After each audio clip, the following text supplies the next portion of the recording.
یہ کام بڑا آسان لگا اور اس کے دل میں بھی خیال آیا کہ اسے بھی اپنے حالات بدلنے کے لیے لوگوں کے کپڑے سلائی کرنے چاہیے۔ اس طرح شاید اس کے بچے بھی بہتر زندگی گزار سکے۔ یہی سوچ کر زرینہ نے سکینہ سے بات کی اور کہا، مجھے بھی سلائی سکھا دیں۔ میں چاہتی ہوں کہ میرے حالات بھی بہتر ہو جائیں۔ میرے شوہر کی کمائی میں میرا گزارا نہیں ہوتا، جس کی وجہ سے میں بہت ساری چیزوں کے اوپر اپنا دل مار کر بیٹھ جاتی ہوں۔ میرے بچوں کو اچھے کپڑے نہیں ملتے، انہیں اچھا کھانے کو نہیں ملتا، میں بہت پریشان ہوتی ہوں۔ آپ اگر مجھے بھی سلائی سکھا دیں گی تو مہربانی ہوگی، شاید اس طرح میری بھی مشکل آسان ہو جائے۔ زرینہ نے جب سکینہ سے درخواست کی تو سکینہ نے فوراً رضامندی دے دی اور کہنے لگی، ارے یہ تو کوئی مشکل بات نہیں ہے، تم روز میرے پاس آیا کرو، مجھے پوری امید ہے کہ تم جلد ہی یہ کام سیکھ لو گی۔ اور یوں زرینہ نے سکینہ کے پاس جانا شروع کر دیا۔ وہ روزانہ بچوں کو اسکول بھیج کر سکینہ کے پاس آ جاتی۔ سکینہ کے بچے بھی اسکول چلے جاتے تھے اور وہ دونوں بیٹھ کر کپڑے سلائی کرتی۔ زرینہ دھیرے دھیرے کام سیکھ رہی تھی اور پھر بہت جلد اس کے کام میں بڑھوتری آتی گئی۔ اب تو وہ سکینہ کی مدد کے بنا بھی سوٹ سے سلنے لگی تھی۔ جس دن اس نے پہلی بار ایک سوٹ سلائی کیا، اس دن وہ بے حد خوش ہوئی اور خوشی خوشی اس نے اپنے شوہر کو بھی اس بارے میں بتایا۔ لیکن اس کے شوہر نے یہ بات سن کر کوئی خاص خوشی کا اظہار نہیں کیا، بلکہ کہنے لگا، ارے یہ سوٹ سل کر تم کتنے پیسے کما لو گی؟ مشکل سے تمہیں چند روپے ملیں گے۔ تم جانتی تو ہو کہ یہاں کے حالات کیسے ہیں، ہمارے جیسے ہی لوگ یہاں پر رہتے ہیں جو سلائی کے نام پر تمہیں چند روپے ہی دیں گے۔ زرینہ کے شوہر نے اس کا دل توڑ دیا، جس سے وہ چپ کی چپ رہ گئی۔ لیکن اس نے سوچ لیا تھا کہ ایک بار ہمت کر کے اپنے حالات کو بدلنے کی کوشش ضرور کرے گی۔ یہی سوچ کر اس نے اب گھر میں باقاعدہ کپڑے سلائی کرنے شروع کر دیے۔ شروعات میں اسے بہت کم کام ملتا تھا، لیکن پھر دھیرے دھیرے جیسے جیسے اس کے کام میں صفائی اور نفاست آتی گئی، ویسے ویسے اسے زیادہ کام کرنے لگا۔ اب تو زرینہ بے حد مصروف رہنے لگی تھی۔ وہ کپڑے سلائی کرتی اور اکثر گھر کے کاموں اور بچوں کو نظر انداز کرنے لگی تھی۔ اسی دوران وہ تیسری بار حامیہ ہو گئی اور اس کی طبیعت کافی خراب سی رہنے لگی۔ لیکن اس دوران بھی زرینہ نے سلائی کا کام نہیں چھوڑا، بلکہ وہ لگاتار کپڑے سلتی رہتی اور بچوں کو نظر انداز کر کے اپنے کام میں لگی رہتی۔ تیسری بار یاسمین کے یہاں پھر سے ایک بیٹی نے جنم لیا اور اب زرینہ بہت زیادہ کمزور ہو چکی تھی، لیکن اس دوران بھی اس نے کپڑے سلنا نہیں چھوڑا۔ زرینہ کی بڑی بیٹی اب بڑی ہو رہی تھی۔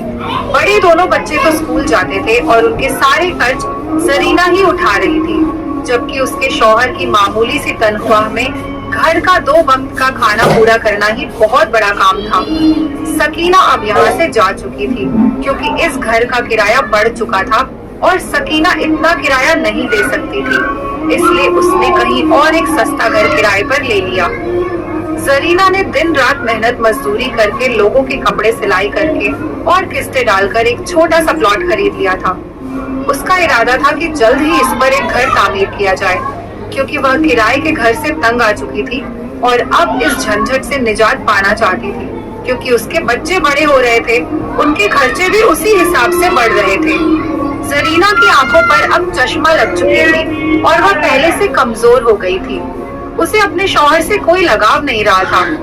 اس کا شوہر بھی محنت اور مزدوری کر کے رات کو تھکا ہوا آتا تھا اور زرینہ کی تھوڑی سی توجہ کے لیے ترستا تھا۔ اسی دوران رمضان کے روزے شروع ہو چکے تھے اور تبھی ایک دن نہ جانے کیا ہوا کہ زرینہ کی حالت بگڑنے لگی۔ اس کا سانس اکھڑنے لگا تھا اور وہ بے حد کمزوری محسوس کر رہی تھی۔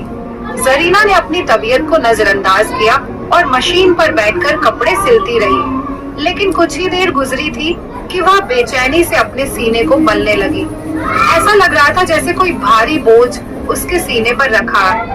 اس نے اپنے سینے پر دباؤ محسوس کیا تو ایک دم گھبرا کر اٹھی اور پانی پینے کے لیے کچن کی طرف گئی۔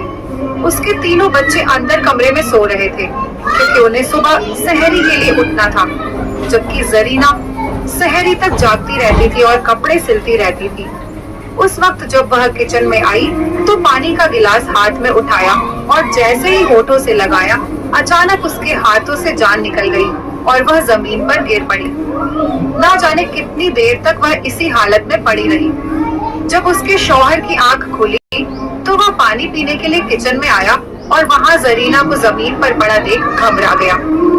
اس نے زرینہ کو ہلایا دھلایا اور آوازیں دینے لگا، لیکن زرینہ کی روح پہلے ہی اپنے آخری سفر پر روانہ ہو چکی تھی۔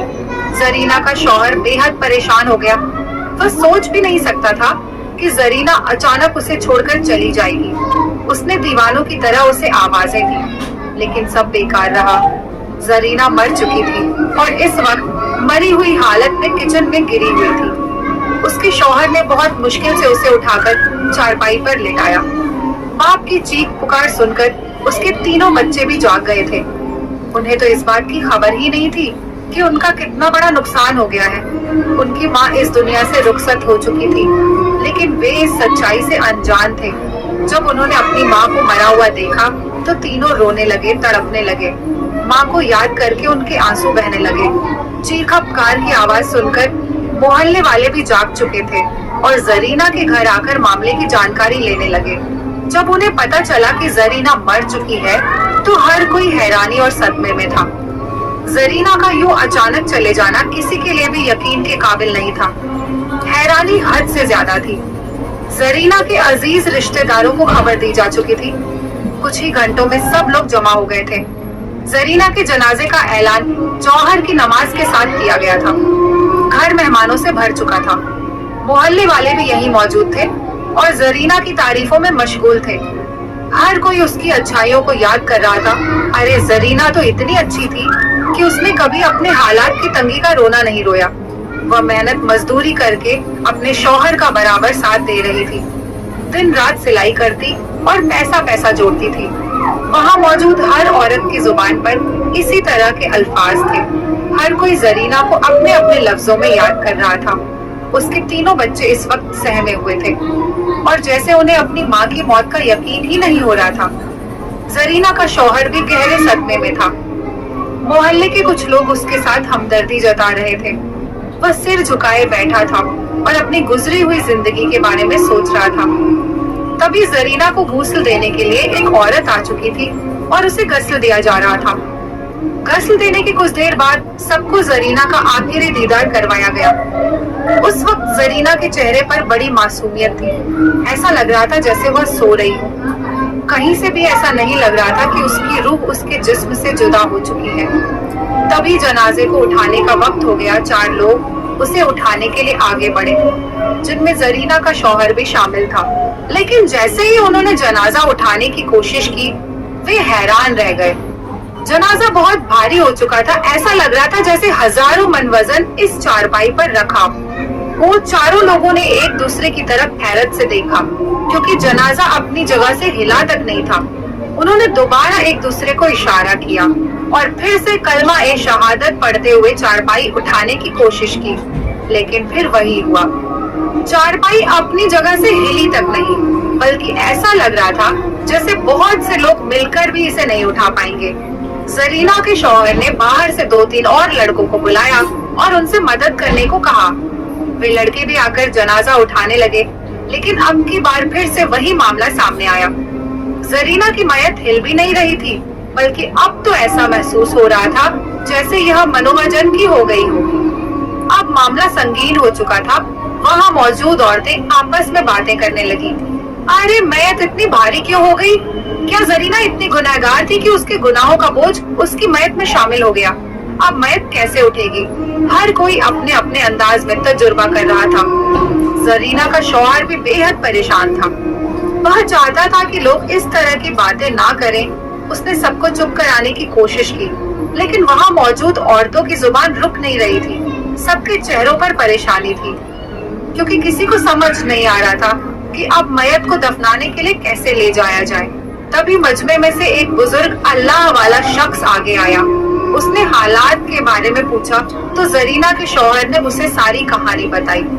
یہ سن کر بزرگ کہنے لگے، یقیناً زرینہ نے اپنی زندگی میں کوئی ایسا گناہ کیا ہے جس کی وجہ سے آج یہ معاملہ پیش آ رہا ہے۔ جب تک اس مسئلے کو حل نہیں کیا جائے گا تب تک اس کی میت نہیں اٹھے گی۔ یاد کرنے کی کوشش کرو کہ زرینہ اپنی زندگی میں کون سا ایسا کام کرتی تھی